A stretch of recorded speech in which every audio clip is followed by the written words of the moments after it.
guys and youth. I've missed you, I love you, but I'm very excited to share this quick little series, or not really series, one video. I'm very excited to share this one video on how to help a friend that's not coping. We all know that at the moment, life's looking a little bit different. A lot of us are indoors, not outdoors, schools are online. It's all looking a little different. And I know that a lot of us, friends included, can be struggling with that.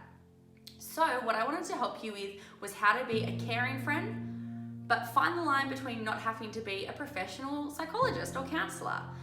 So there's some really quick, little easy tips that I'm going to give you on how to walk that line. I mean, the Bible talks about being a good friend. Jesus models to us what being a good friend looks like. Horizon Youth is all about being good friends. But we don't want you to have to carry the weight or the burden of having to be a professional, because you're not. So I want to give you a few quick tips when talking to a friend that's not coping well with all of this, how you can help them. Step, I don't know what that was, but it's funky. 1, validate their feelings. So when they're talking to you, what anybody wants to hear, people don't necessarily need advice, people don't necessarily need all the answers. What people are really looking for is just to be heard.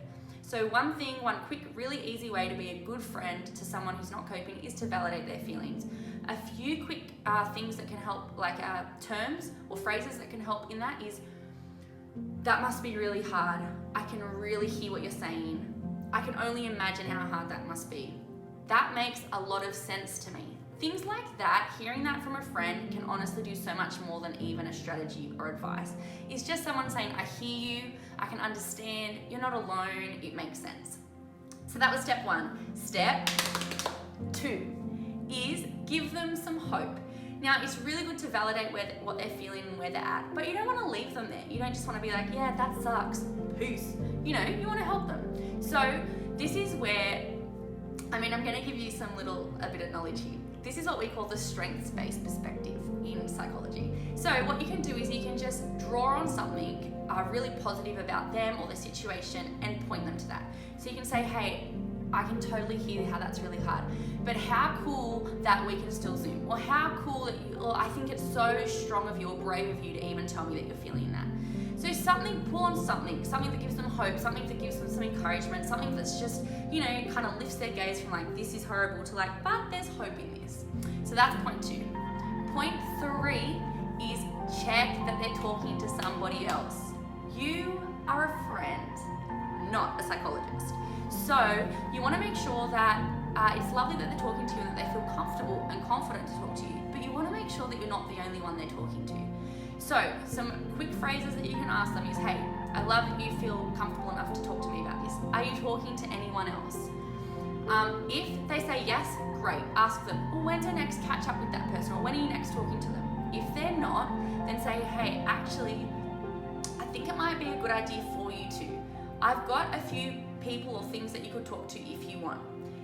I will put in the link in the description a list of references that you can give them, places that they can go, even online, people that they can talk to, or you can even recommend your own leader if you want.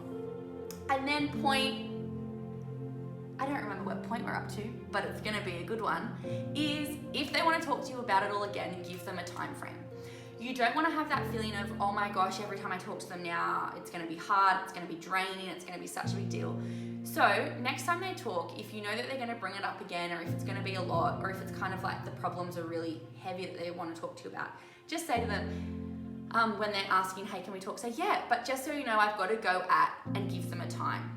It just means that you can talk about what's going on, but you don't feel like I'm never going to get out of this, or I'm trapped in this, or this is too much for me. You've given them a time frame of how long you want to talk for. It makes you feel better, and it just means that they have their expectations set for how long they have to talk to you.